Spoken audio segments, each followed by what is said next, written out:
வணக்கம் ஃப்ரெண்ட்ஸ். பாண்டியன் ஸ்டோரில் இன்னும் எபிசோடில் என்ன நடக்குதுன்னு ஒரு நட பார்த்துட்டு வரலாம் வாங்க. குவார்ட்டர்ஸில் இந்த பொருளெல்லாம் எடுத்துகிட்டு வர சொன்ன பாண்டியன் அவங்கெல்லாம் எடுத்துகிட்டு வந்து எல்லாம் இறக்கி வச்சதும் வீட்டுக்கு வர்றாரு. வர்றவர் இதெல்லாம் பார்த்துட்டு, அடேங்கப்பா, இவ்வளோ கொஞ்ச நாளைக்குள்ளேயே இத்தனை பொருளை வாங்கி வச்சிருக்கிறியா? இது என்ன டிவியா? எப்பா எம்மாம் பெருசு, அது ஏசியா அப்படின்னு கேட்க, ஆமாங்கிறாங்க மீனா. சரி சரி, இதெல்லாம் கட்டி தூக்கி மேலே வச்சிருங்க அப்படின்னு எல்லா பொருளையும் மேலே வைக்கிறதுக்கு சொல்லிக்கிட்டு இருக்காரு. எல்லாரும் ஆன்னு பார்த்துட்டு இருக்காங்க. அப்போ கதிர், அப்பா என்ன இதெல்லாம் மேலே தூக்கி வைக்கிறதா? இதெல்லாம் யூஸ் பண்ணலன்னா வீணா போயிடுமே அப்படின்னு சொல்றாரு. டேய், அதெல்லாம் ஒன்றும் வீணா போகாது, எல்லாம் நல்லா தான் இருக்குங்கிறாரு பாண்டியன். செந்தில் இன்னும் அந்த அதிர்ச்சியில் அப்படியே நின்றுட்டு இருக்காரு. அப்பா, இதெல்லாம் எலக்ட்ரானிக்ஸ் ஐட்டம்பா, அதுக்கு செல்ஃப் லைஃப்னு ஒன்று இருக்கு, யூஸ் பண்ணாம போனா அதெல்லாம் வீணா தான் போகுன்றாரு கதிர். பேசாம ஏசியை உங்க ரூம்ல மாட்டிக்கங்கடா அப்படின்னு கோமதி சொல்ல, ஏய் எதுக்குடி ஏசி எல்லாம்? அதான் அவங்க ரூமில் ஃபேன் இருக்குல்ல அப்படின்னு பாண்டியன் உடனே சொல்கிறாரு. ஏங்க, அடிக்கிற வெயிலுக்கு அவங்க ரூம் தான் கொஞ்சம் குளுகுளுன்னு இருந்துட்டு போகட்டுமே அப்படின்னு கோமதி சொல்ல, கரண்ட் பில் யாரு, உங்கள் அப்பாவா கட்டுவார் அப்படின்னு பாண்டியன் கேட்குறாரு. ஏங்க, இப்போ எதுக்குங்க அவரை இழுக்கிறீங்க அப்படின்னு கோமதி கேட்குறாங்க பதிலுக்கு. ஏய், நீ என்னடி புரியாதவளா இருக்கிற? ஏசிக்கு கரண்ட் பில்லு எம்புட்டு வரும் தெரியுமா அப்படின்னு பாண்டியன் சொல்ல, ஷோ ஆரம்பிச்சிட்டாரு அப்படின்னு மண்டையை பிச்சுக்கிறாங்க கோமதி.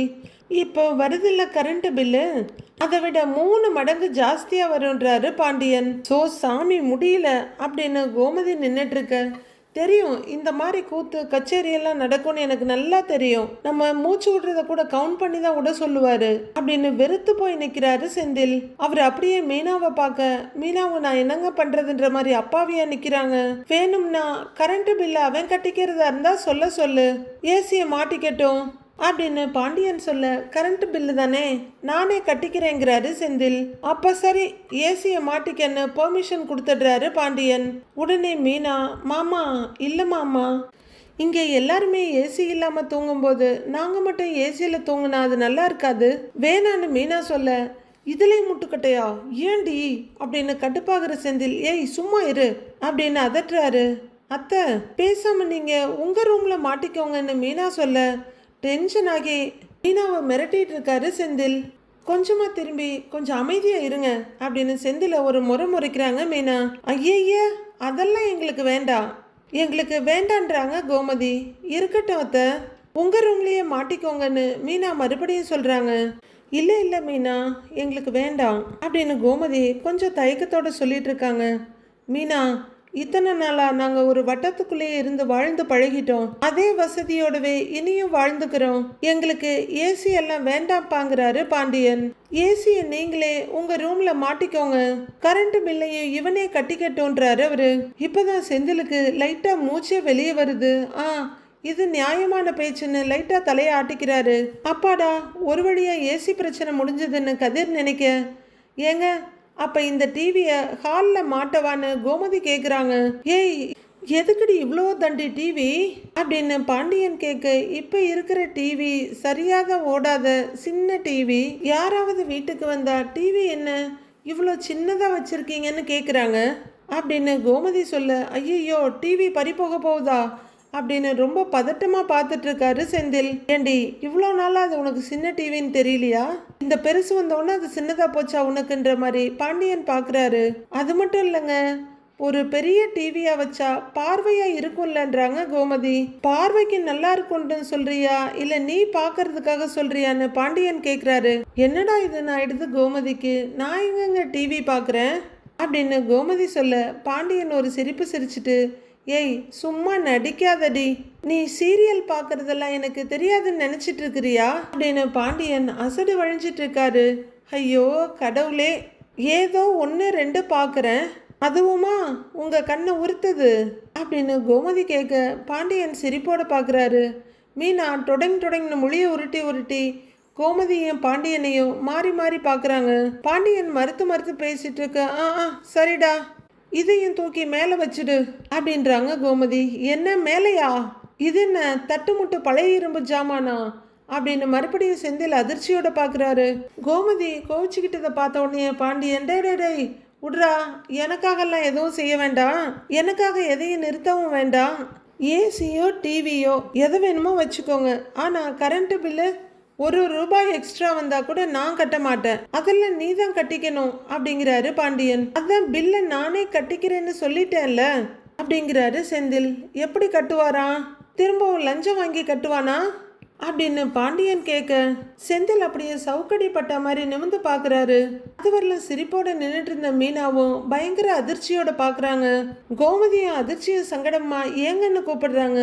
ஆனா கதிர் உடனே, அப்பா அதான் இனிமே அண்ணே லஞ்சம் வாங்காதுன்னு சொல்லிடுச்சுல்ல, அப்புறம் எதுக்குப்பா திருப்பி திருப்பி அதையே சொல்லிட்டு இருக்கீங்க அப்படின்னு கதிர் கேட்டு விட்டுடுறாரு. எலே, வாங்க மாட்டேன்னு அவன் சொல்லிட்டான் தான், சொன்ன வார்த்தையை காப்பாத்தினா ரொம்ப சந்தோஷம், அதுக்கப்புறம் அவன் இஷ்டம். எம்மாந்தண்டி டிவியை வாங்கி வச்சிருக்கிறான் அப்படின்னு டிவியை பார்த்து சொல்லிக்கிட்டே அந்த பக்கமா போறாரு பாண்டியன். செந்தில் ரொம்பவே சங்கடத்தோட நின்றுட்டு இருக்க, என்னம்மா இப்படி பேசிட்டு போறாரு அப்படின்னு கதிர் கேட்குறாரு. டேய் அப்படின்னு கோமதி ஏதோ சொல்ல வர, இதுக்கு தான் இங்கே வரவே மாட்டேன்னு சொன்னேன், கேட்டியா நீயே அப்படின்னு மீனா கிட்ட பாயிறாரு அவரு. ஏங்க அப்படின்னு மீனாவும் தயங்கிட்டு நிற்கிறாங்க. விடுங்கடா, அவர் பேசுறத பெருசா எடுத்துக்காதீங்க. சரி வாங்க, பொருளெல்லாம் எங்கெங்க வைக்கணுமோ எங்கெங்க மாட்டணுமோ அதை பண்ணலாம் அப்படின்னு கோமதி சொல்ல, கதிர் உடனே அடுத்த வேலையை பார்க்க போறாரு. செந்தில் ரொம்பவே டென்ஷனாக நின்றுட்டு இருக்க. மீனா இதை எடுமான்றாங்க கோமதி. கடையில் பாண்டியன் கல்லால் உட்கார்ந்துருக்க சரவணன் டெலிவரிக்காக ஒரு பாக்ஸில் பொருளை எடுத்து வச்சிட்டு இருக்காரு. ஒரு பொருளை எடுத்து வைக்கிறதுக்குள்ள 9 தடவை அவர் கொட்டாவை விட்டுடுற பாண்டியன் அதை பார்த்துக்கிட்டு இருக்காரு. ஒரு செகண்ட் கூட அவரால் கொட்டாவை விடாம தூக்கத்தை கண்ட்ரோல் பண்ண முடியல. அப்படியே நடையில சின்ன தடுமாற்றத்தோட கையில் ஒரு வாட்டர் பாட்டிலோட அவர் வெளியே வர்றாரு. டேய் எங்கடா போறேன்னு பாண்டியன் கேட்க, அப்பா முகத்தை கழுவிட்டு வரேன்ப்பா அப்படின்னு சொல்ல, அப்படிங்கிறாரு பாண்டியன். கண்ணை தேய்ச்சிக்கிட்டு கடகடன்னு வெளியே வர்றாரு சரவணன். கொஞ்ச நேரம் சரவணனை பார்த்துட்டு எதையும் யோசிக்கிற பாண்டியன் தலையை உலுக்கிட்டு மறுபடியும் அவர் வேலையை பார்க்குறாரு. சரவணனும் முகத்தை கழுவிட்டு உள்ளர வர ஒருத்தர், நான் சொன்ன பொருளெல்லாம் போட்டுட்டீங்களான்னு கேட்டுக்கிட்டே கடைக்குள்ள வர்றாரு. ஐயோ அண்ணே, மறந்தே போயிட்டேன்னு, கொஞ்சம் இருங்கண்ணே அப்படிங்கிறாரு சரவணன். அவசரம்ப்பா, அதான் லிஸ்ட் கொடுத்துட்டு போனேன் அப்படின்னு அவர் சொல்ல, அண்ணே ஒரு 5 நிமிஷம்ண்ணே எடுத்து வச்சிடுறேன்னு சரவணன் பொருளை எடுத்து வைக்கிறாரு. ஒரு கையால பொருளை எடுத்து வச்சுட்டு இன்னொரு கையால முகம் கழுவிட்டு வழியிற தண்ணீரை துடைக்கிறாரு சரவணன். பாண்டியன் செய்யற வேலையை விட்டுட்டு மகனையே பார்த்துக்கிட்டு இருக்காரு. அந்த பாக்ஸுக்குள்ள இன்னும் கொஞ்சம் பொருளெல்லாம் எடுத்து வச்சுட்டு பாண்டியன் பக்கத்துல பாக்ஸை கொண்டு வர்றாரு. எவ்வளவு ஆச்சு அப்படின்னு அவர் கேட்க, சரவணன் ஒரு தொகையை சொல்றாரு. அவரு இந்தாப்பா அப்படின்னு எடுத்து கொடுத்துட்டு மீதியை கொடுப்பாங்கிறாரு. சரவணன் அந்த பணத்தை வாங்கி பாண்டியன் கிட்ட கொடுக்க அவரு கல்லால போட்டுட்டு மீதி எடுத்து கொடுக்குறாரு. இந்தாங்கண்ணே அப்படின்னு மீதி பணத்தை சரவணன் கொடுக்க அவரு பெட்டியை தூக்கிட்டு நடக்க ஆரம்பிக்கிறாரு. மறுபடியும் கண்ட்ரோல் பண்ண முடியாம கொட்டாவை விட்டுக்கிட்டே இருக்காரு சரவணன். அவரால் நிக்கவே முடியல. ஒரு ஸ்டூலை இழுத்து போட்டு அப்படியே உட்கார்ந்துடுறாரு லைட்டா சாஞ்சி.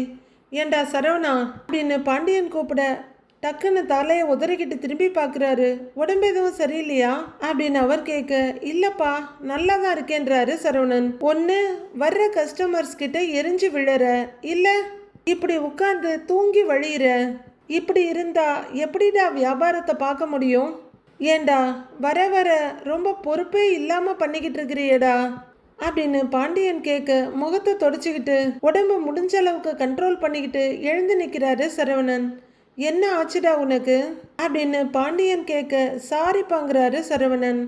கடையில் வேற ஆள் இல்லை, வேலைக்கும் ஆள் கிடைக்க மாட்டேங்கிறாங்க, இருக்கிற நாமளும் பொறுப்பா கடையை பார்க்கலன்னா பூட்டிட்டு போக வேண்டியது தான் அப்படின்னு பாண்டியன் சொல்லிட்டு இருக்க, செந்தில் மெதுவா கடைக்குள்ள வர்றாரு. சார் எங்க இந்த பக்கம் வர்றீங்க அப்படின்னு பாண்டியன் கேட்க, சும்மா தான் வந்தேங்கிறாரு செந்தில். டேய் எனக்கு வெளியில கொஞ்சம் வேலை இருக்கு, கடையை பார்த்துக்கங்க அப்படின்னு பாண்டியன் எழுந்து வர, சரிங்கப்பான்றாரு சரவணன். 2 வெளியே வர்றவரு, எலை அப்படின்னு கூப்பிட அப்பாங்கிறாரு சரவணன். திரும்ப திரும்ப தூங்கி வழிஞ்சிட்டு இருக்காத கடையிலேயே உட்காந்து அப்படிங்கிற பாண்டியன் அங்கிருந்து கிளம்பி போயிடுறாரு.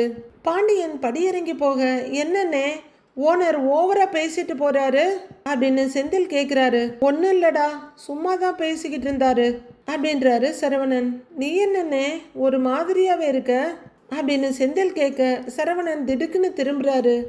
கண்ணெல்லாம் செவந்து போய் கிடக்கு, குடிச்சிருக்கியாண்ணே அப்படின்னு செந்தில் அந்த நேரத்துல கூசாம கேக்குறாரு. டேய், கண்ணு சிவந்திருந்தா உடனே குடிச்சிருக்கேன்னு அர்த்தமா அப்படின்னு சரவணன் கொஞ்சம் கோபத்தோட கேட்க, இல்லைண்ணே உடம்பு எதுவும் சரியில்லையா உனக்குன்னு செந்தில் கேட்குறாரு. அவரே பக்கத்தில் வந்து சரவணனோட நெத்தி கழுத்துன்னு கையை வச்சு பார்க்குறாரு. டேய், உடம்பெல்லாம் நல்லா தாண்டா இருக்கு, நைட்டெல்லாம் தூங்கவே இல்லடா, கடைக்கு வந்தா மட்டும் தூக்கமா வருதுங்கிறாரு சரவணன். ஏன்னே தூங்கல அப்படின்னு செந்தில் கேட்க, நான் ஒன்றும் தினமும் ஆசைப்பட்டெல்லாம் தூங்காம இருக்கலடா, தூக்கம் வரலங்கிறாரு சரவணன். ஏன்னே என்னாச்சு அப்படின்னு செந்தில் கேட்க, செந்தில் என் தூக்கம் போய் ரொம்ப நாள் ஆச்சுடா, முன்னாடிலாம் 2 மணி நேரம் 3 மணி நேரமாவது தூங்கிக்கிட்டு இருந்தேன், இப்போ அந்த தூக்கமும் போச்சுடா, எம்பிட்டோ முயற்சி பண்ணி பார்க்குறேன், எனக்கு தூக்கம் வரமாட்டேங்குதுடா அப்படின்னு விரக்தியும் வேதனையுமா சொல்கிறாரு சரவணன். போய் மூஞ்சாவது கழுவிக்கிட்டு வரலாம்ல அப்படின்னு செந்தில் கேட்க, மூஞ்செல்லாம் கழுவிக்கிட்டு வந்துட்டேன்டா, 9 டீயை குடிச்சிட்டேன், எதுவுமே வேலைக்கு ஆக மாட்டேங்குதுங்கிறாரு சரவணன். செந்தில் அவரை கொஞ்சம் பாவமா பார்த்துட்டு, அப்ப நீ வேணும்னா ஒன்று பண்ணுன்னு, நீ வீட்டுக்கு போங்கிறாரு செந்தில். நான் வீட்டுக்கு போயிட்டா யாருடா கடையை பார்த்துக்கிறதுங்கிறாரு சரவணன். என்னென்ன இப்படி கேட்குற, எனக்கு இன்னைக்கு வேலை இல்லைன்னு, கடையை நான் பார்த்துக்கிறேன், நீ வீட்டுக்கு போ, நீ வீட்டுக்கு போய் ரெஸ்ட் எடு அப்படிங்கிறாரு செந்தில். டேய், கடையை தனியெல்லாம் பார்த்துக்க முடியாதுடா அப்படிங்கிறாரு சரவணன். அண்ணே, நான் மாமாவுக்கு கூட ஃபோன் பண்ணி வர சொல்லிக்கிறேன்னு அப்படின்றாரு செந்தில். டேய், அவருக்கும் அங்கே கடை இருக்குல்லன்னு சரவணன் சொல்ல, அது எனக்கு தெரியாது அண்ணே, கூப்பிட்டு பார்க்குறேன், வர்றாரான்னு பார்ப்போம் அப்படிங்கிற செந்தில் உடனே பழனிக்கு கால் பண்ணுறாரு. பழனி எங்கேயோ கிளம்புறதுக்காக வண்டியில் உட்கார அவரோட மொபைல் ரிங் ஆகுது. பாவம், அவர் எத்தனை வேலை பார்ப்பாருன்னு தெரில, கடையை பார்ப்பாரா இல்லை பத்திரிக்கை கொடுக்குற வேலையை பார்ப்பாரா இல்லை இப்போ செந்திலுக்கு கம்பெனி கொடுப்பாரான்னு தெரில. ஃபோன் எடுக்கிறவர், சொல்லுப்பா செந்திலுங்கிறாரு. மாம்சு எங்கே இருக்கீன்னு செந்தில் கேட்க, வியாபாரிக்கு காசு கொடுத்துட்டு கடைக்கு போய்கிட்டு இருக்கேன்பான்றாரு பழனி. மாம்சு, நம்ம கடைக்கு கொஞ்சம் வர முடியுமா அப்படின்னு செந்தில் கூப்பிட, ஏன் எதுக்குப்பா அப்படின்னு பழனி கேட்குறாரு. அது கடையில் ஆள் இல்லை, நான் தான் நிற்க போகிறேன், நீங்கள் கொஞ்சம் கூட வந்தீங்கன்னா வசதியாக இருக்குமேன்னு பார்த்தேன் அப்படின்னு செந்தில் சொல்ல, டேய், இது நல்ல கதையாக இருக்கே, நான் உன் கடைக்கு வந்துட்டேன்னா என் கடை வியாபாரத்தை யார் பார்க்கறதா அப்படிங்கிறாரு பழனி.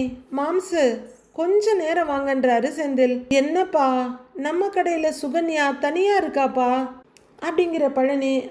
ஒரு நிமிஷம் இரு அப்படின்னு மொபைலை எடுத்து பார்த்துட்டு, சுகன்யா தான்ப்பா, 2வது காலில் இருக்கா, கஸ்டமர்ஸ் நிறைய பேர் இருப்பாங்க, அவளால் தனியாக சமாளிக்க முடியாதுப்பா, நான் கிளம்புறேன்றாரு பழனி.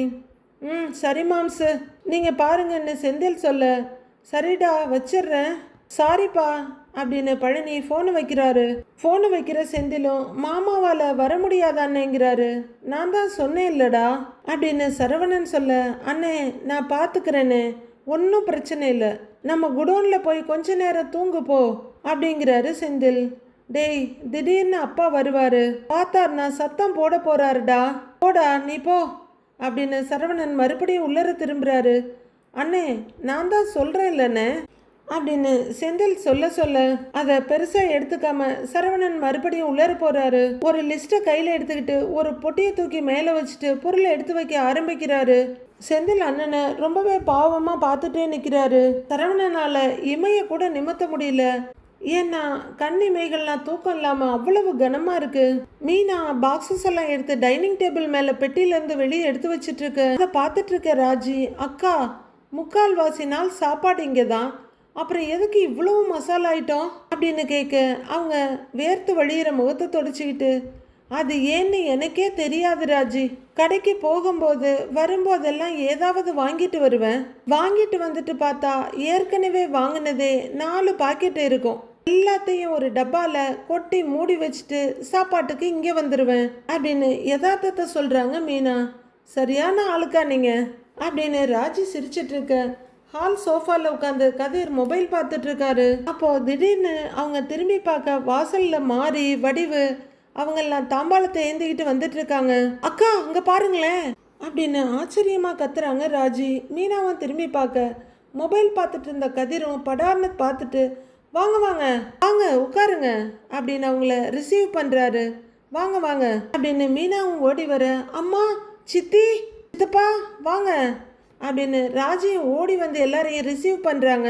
ஆச்சரியம்னு ஆச்சரியம் எல்லாருக்கும். வாங்க வாங்க உட்காருங்க உட்காருங்க உட்காருங்கன்னு 3 பேரும் மாறி மாறி சொல்லிட்டு இருக்காங்க. மாரிக்கும் வடிவுக்கும் ஏக சந்தோஷம். சக்திவேல் பெருசா எதையும் முகத்துல காட்டிக்காம நார்மலா வந்து உட்கார்றாரு. உட்காருங்க உட்காருங்க, நான் போய் அத்தையை கூட்டிட்டு வந்துடுறேன் அப்படின்னு மீனா ஓட்டமா ஓடுறாங்க கிச்சன் பக்கம். ஏதாவது குடிக்க கொண்டு வரட்டுமா அப்படின்னு ராஜி ஒரே ஆர்வமா கேட்க, அதெல்லாம் ஒன்றும் வேண்டாமா அப்படின்னு ராஜியோட கையை பிடிக்கிறாங்க வடிவு. காஃபி டீ ஏதாச்சும் அப்படின்னு கதிர் கேட்க, அதெல்லாம் ஒன்றும் வேண்டாம் இருக்கட்டும்ன்றாங்க மாறி. இருக்கட்டும் பண்றாங்க வடிவும். நீ நல்லா இருக்கியா அப்படின்னு வடிவு ராஜியை கேட்க, நான் நல்லா இருக்கேம்மா, நீ நல்லா இருக்கியான்னு ராஜி கேக்குறாங்க. சித்தி நல்லா இருக்கீங்களான்னு கேட்க, நல்லா இருக்கேன்றாங்க மாறி. மீனா போய் கோமதியை கூட்டிட்டு வர கோமதியை வேகமா அங்க வர்றாங்க. அவங்களுக்கு சைட்ல வந்து நின்னு வாங்க நீ வாங்கண்ணே அப்படின்னு கோமதி அவங்கள கூப்பிட 2 பேரும் புன்னகையோட பாக்குறாங்க. சக்திவேல் லைட்டா முகத்தை திருப்பிக்கிறாரு. இருங்க எல்லாருக்கும் நான் மோர் எடுத்துட்டு வரேன்னு மீனா கிச்சன் பக்கம் போறாங்க. அட அதெல்லாம் ஒன்றும் வேண்டாமான்னு வடிவு சொல்ல, வேண்டாமா நீ இங்க வா இருக்கட்டும்ன்றாங்க மாறி. அட என்ன நீ வீட்டுக்கு வந்துட்டு ஒரு வாய் மோர் கூட குடிக்கலன்னா எப்படி அப்படின்றாங்க கோமதி. இருக்கட்டும் கோமதி, அதெல்லாம் ஒன்றும் வேண்டான்றாங்க வடிவு. இப்பதான் வீட்டுல எல்லாரும் குடிச்சிட்டு வந்தோம் அப்படிங்கிற வடிவு. அண்ணன் வீட்டுல இல்லையான்னு கேக்குறாங்க. அவரு கடையில இருப்பாரு, இப்ப சாப்பாட்டு நேரம் இல்ல, வருவாரு அப்படின்னு கோமதி சொல்ல வடிவும் மாறியும் சந்தோஷமா தலையை ஆட்டிக்கிறாங்க. மீனா மெதுவா ராஜி கிட்ட எதுக்கு வந்திருக்காங்கன்னு கேட்க, அவங்களும் உதட்ட பிதிக்கி தெரியலக்கான்றாங்க. கோமதி வாசல் பக்கம் பார்க்க பாண்டியன் வந்துட்டு இருக்காரு. தோ அவரே வந்துட்டாரு அப்படின்னு கோமதி சொல்ல பாண்டியன் சரவணன் 2 பேருமே வர்றாங்க. லைட்டா தொண்டையை செருமிக்கிட்டு வேற பக்கம் பாக்குறாரு சக்திவேல். வடிவும் மாறி எழுந்து நின்று வணக்கம்ன்றாங்க. வாங்க வாங்க வணக்கம் அப்படிங்கிறவரு சக்திவேலை பார்க்க சக்திவேலும் வெடுக்குன்னு திரும்பி பாக்குறாரு. ஒரு மின்னல் வெட்டிட்டு போற மாதிரி இருக்கு 2 பேருக்கும் நடுவுல. சரவணன் படு எரிச்சலோட முகத்தை திருப்பிக்கிறாரு. வர்ற வெள்ளிக்கிழமை எங்க பையன் குமாருக்கு கல்யாணம் வச்சிருக்கோம், அதான் பத்திரிக்கை கொடுக்கலான்னு வந்தோன்னு மாறி சொல்ல பயங்கர ஷாக்கும் அதிர்ச்சியுமா சரவணன் பாக்குறாரு. கோமதி ராஜி 2 பேரும் அப்படியே கொஞ்சம் சந்தோஷ புன்னகையோட நிக்கிறாங்க. சந்தோஷங்கிறாரு பாண்டியன். ஏங்க கொடுக்கலான்னு மாறி சொல்ல தம்பி வாங்கன்னு வடிவு கூப்பிடுறாங்க. மாறி ஒரு தாம்பாளத்தை கையில எடுக்க சக்திவேலை எழுந்து நிக்கிறாரு. கோமதி வா அப்படின்னு வடிவை கூப்பிட கோமதி கொஞ்சம் முன்னாடி வர்றாங்க. பாண்டியனும் போய் கோமதி பக்கத்துல நிக்கிறாரு. 2 பேரும் சேர்ந்து வாங்கிக்கோங்க, தம்பி நீங்களும் வந்து கொடுங்க அப்படின்னு சக்தி கிட்ட சொல்ல சக்தியும் அவர் கையை தாம்பாளத்துல வைக்கிறாரு. சக்தியும் மாரியும் சேர்ந்து அந்த தாம்பாளத்தை நீட்ட அதுல கொஞ்சம் பழங்கள் தேங்காய், அது நடுவுல ஒரு பத்திரிக்கை இருக்க. சரவணன் கண்ணை அந்த பத்திரிக்கை பயங்கரமா உறுத்துது. அதை ஏதோ ஆட்டம் பாம பாக்குற மாதிரி பாக்குறாரு அவரு. தாம்பாளத்தை அவங்க வாங்கிக்க கையை எடுத்துக்கிறவங்க அவசியம் வரணுங்கிறாங்க மாறி. அவசியம் எல்லாரும் கல்யாணத்துக்கு வரணும்னு சக்திவேல் சொல்றாரு. கண்டிப்பாங்கன்னு பாண்டியனும் வணக்கம்ன்றாரு. அதுக்கப்புறம் சக்திவேல் உருன்னு முகத்தை வச்சுக்கிட்டு நின்றுட்டு இருக்க. ராஜி நீதான் நாத்தனார் கடமையெல்லாம் செய்யணுங்கிறாங்க மாறி. கண்டிப்பா செய்வேன் சித்தின்றாங்க ராஜி. மாரியும் சந்தோஷமா தலையை ஆட்டிக்கிறாங்க. சரவணன் பயங்கரமா முறைச்சிட்டு இருக்க, கல்யாணத்துக்கு எல்லாரும் வந்துருங்க அப்படின்னு வடிவு சொல்ல கண்டிப்பா நீ அப்படின்றாங்க கோமதி. சரி போலான்றாரு சக்திவேல். போலாங்கிற மாதிரி கோமதி வீட்டுல மத்தவங்க கிட்டையும் சொல்லிடுங்க அப்படின்னு மாறி சொல்ல சரிங்க நீன்னு தலையாட்டுறாங்க கோமதி. மீனா நீயும் வரணும் என்ன அப்படின்னு மாறி கூப்பிட கண்டிப்பா வந்துடுறேன்றாங்க மீனா.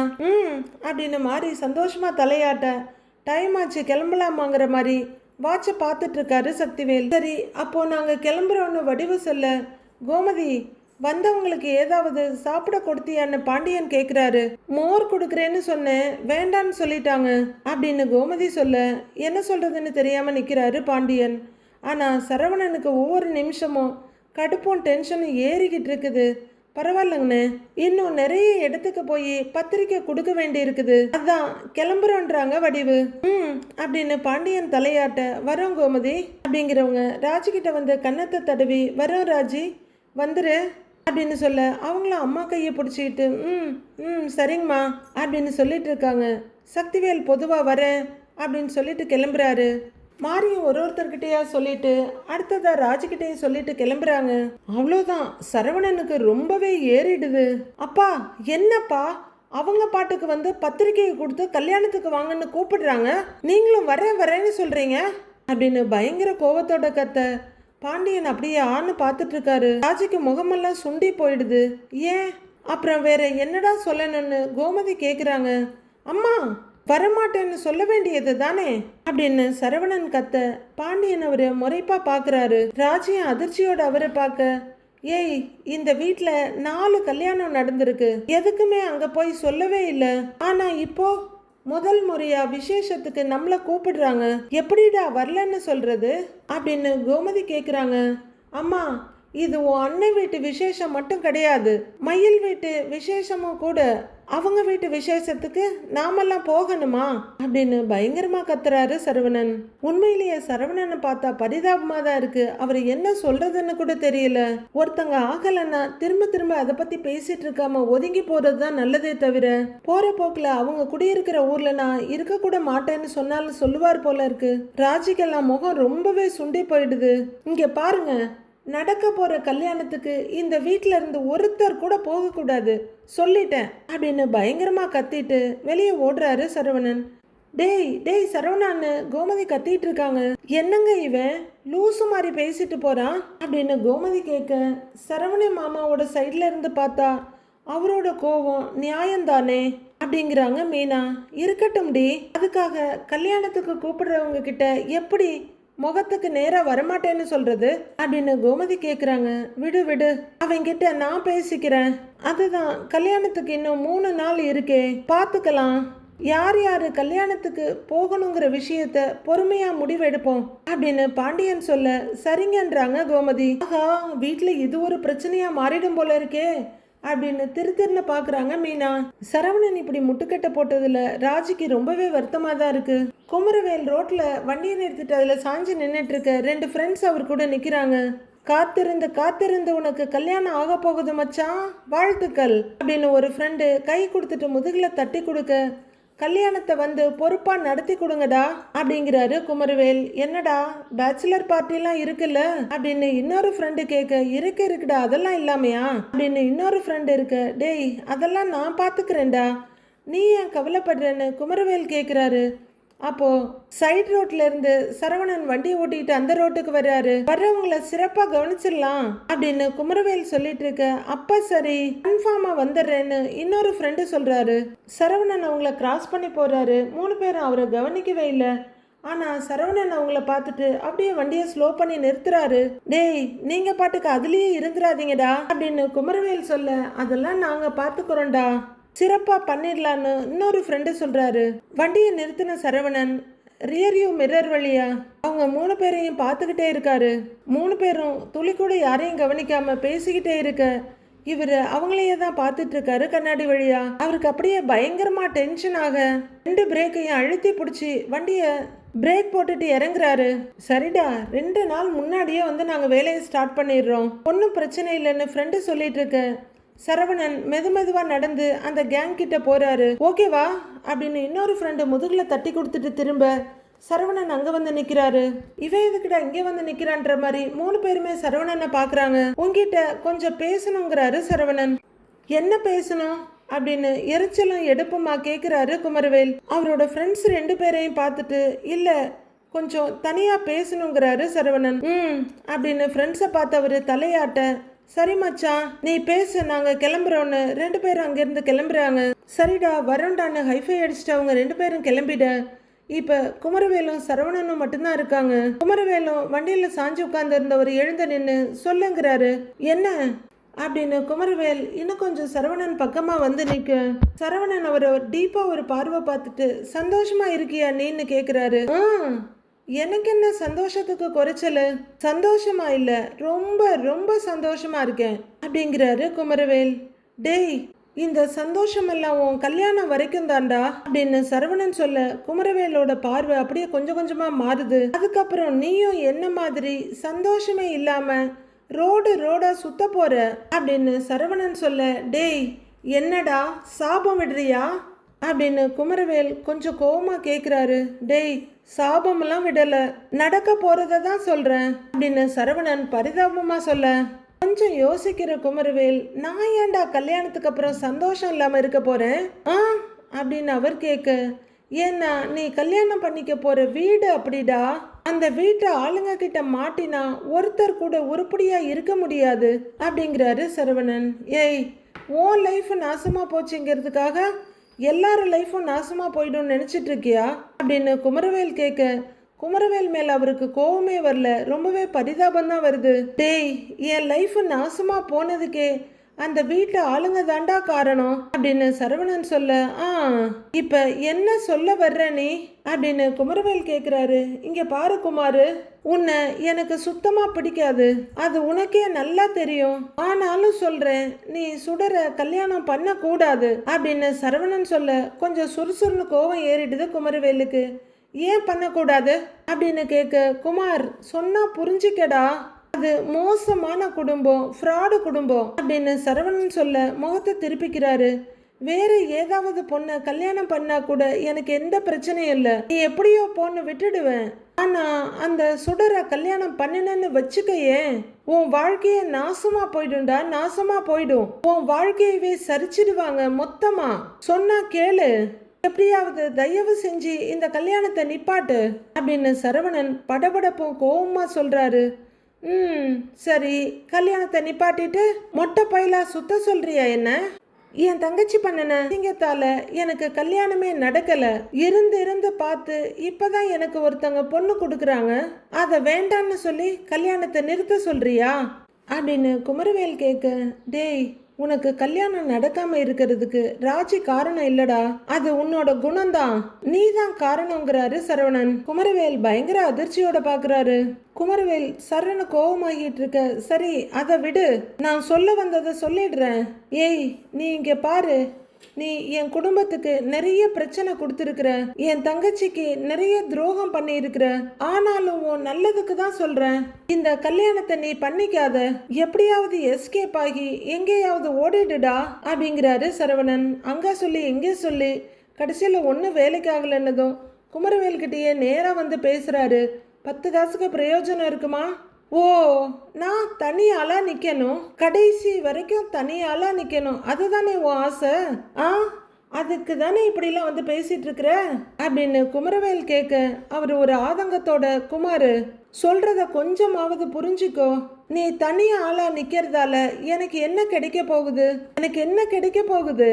நீ வேற யாரையாவது கல்யாணம் பண்ணிக்கடா, இந்த சுடரை கல்யாணம் பண்ணாதடா, வேணாண்டா, விட்டுடுங்கிறாரு சரவணன். வேற யாருமே எனக்கு பொண்ணு கொடுக்க மாட்டாங்க, அந்த தைரியத்துல தானே வந்து பேசிக்கிட்டு இருக்கிற அப்படிங்கிறாரு குமரவேல். டேய், உனக்கு பொண்ணெல்லாம் கொடுப்பாங்கடா, நல்ல பொண்ணாவே உனக்கு கிடைக்கும்டா, இந்த சுடர் வேணாண்டா, விட்டுடுடா அப்படின்னு ரொம்பவே டென்ஷனா படபடப்பா சொல்றாரு சரவணன். அதெல்லாம் கிடைக்காதுடாங்கிறாரு குமரவேல். டேய், கண்டிப்பா உனக்கு கிடைக்கும்டா குமாரு அப்படின்னு அவரு ஒரே ஆதங்கமும் படபடப்பும் அவசரமா சொல்ல, கிடைக்காதுடா, கிடைக்காதுன்னு சொல்றேன் இல்லடா அப்படிங்கிறாரு குமார். டேய் டேய், உனக்கு எப்படி சொல்லி புரிய வைக்கிறதுனே எனக்கு தெரியலடா, சொன்னா கேளுடா. அந்த வீட்டில் போய் நீ கல்யாணம் பண்ணினேன்னு வைய, பொதுக்குழியில போய் தானா சிக்கிற மாதிரி. டேய், நான் படுற அவஸ்தை கஷ்டம் எல்லாமே உனக்கு தெரியும்ல அப்படின்னு கெஞ்சுன்னு கெஞ்சுறாரு சரவணன். அவருக்கு தொண்டையெல்லாம் உணர்ந்து போயிருக்கு. உதட்டை ஈரப்படுத்திக்கிட்டு, டேய், நாங்கள் போலீஸ் ஸ்டேஷன் கோர்ட்டுன்னு குடும்பமாக போய் எவ்வளவு அசிங்கப்பட்டு கஷ்டப்பட்டோம், அதே மாதிரி அப்படி ஒரு நிலைமை உனக்கு வந்துடக்கூடாதுன்னு தான் நான் உனக்கு இவ்வளோ தூரம் சொல்கிறேன், தயவு செஞ்சு சுடரை கல்யாணம் பண்ணிக்காத அப்படின்னு சரவணன் படபடப்பா கெஞ்சிக்கிட்டு இருக்காரு. சரிப்பா, நீ சொல்ற வழிக்கே வர்றேன், நான் சுடரை கல்யாணம் பண்ணிக்கல அப்படின்னு குமரவேல் சொல்ல, அப்பாடான்னு ஒரு சின்ன நிம்மதியோட பாக்குறாரு சரவணன். ஆனா கல்யாணமே பண்ணிக்காமல்லாம் என்னால இருக்க முடியாது, பேசாம உன் தங்கச்சி எனக்கு கட்டி வைக்கிறியா அப்படின்னு குமரவேல் சரவணன் தோல்ல ஒரு தட்டு தட்டி கேக்குறாரு. சரவணனும் முகத்தை அழுத்த தொடச்சுக்கிட்டு, டேய் சரிடா, கட்டி வைக்கிறேன்டா, கட்டி வைக்கிறேன், என் தங்கச்சியை உனக்கு கட்டி வைக்கிறேன், அவ்வளவுதானே அப்படின்னு சரவணன் சொல்ல, குமரவேல் பயங்கர அதிர்ச்சியோட பாக்குறாரு. ஆனா தயவு செஞ்சு நீ சுடரை மட்டும் கல்யாணம் பண்ணிக்காதடா அப்படின்னு சரவணன் சொல்ல, இன்னுமே அதிர்ச்சியில இருந்து மீள முடியாம அப்படியே பார்த்துக்கிட்டே இருக்காரு குமார். ஏய், உன் லைஃப்ல கொஞ்சமாவது நிம்மதி வேணும்னு நினைச்சேன்னா தயவு செஞ்சு இந்த கல்யாணத்தை பண்ணிக்காத, அதுக்கப்புறம் தூக்கம் இல்லாம சந்தோஷம் இல்லாம என்ன மாதிரி பைத்தியக்காரனா சுத்த வேண்டி இருக்கும். சுத்த வேண்டியதுதான். இங்க பாரு, நல்லா யோசிச்சு முடிவு எடுத்துக்க அப்படின்னு புலம்பி கொட்டி தள்ளிட்டு சரவணன் அங்கிருந்து ஒரு பீஸ்ட் மாதிரி போய்கிட்டு இருக்காரு. அதிர்ச்சியில இருந்த குமரவேல் டேய்னு கூப்பிட்டு இருக்காரு. இப்போ குமரவேல் அதிர்ச்சி, குழப்பம், யோசனைன்னு ஏகப்பட்ட உணர்ச்சிக்குள்ள மாட்டி அப்படியே சில மாதிரி நிக்கிறாரு. அடுத்து என்ன நடக்க போகுதுன்னு வர எபிசோட்ல பார்க்கலாம் ஃப்ரெண்ட்ஸ்.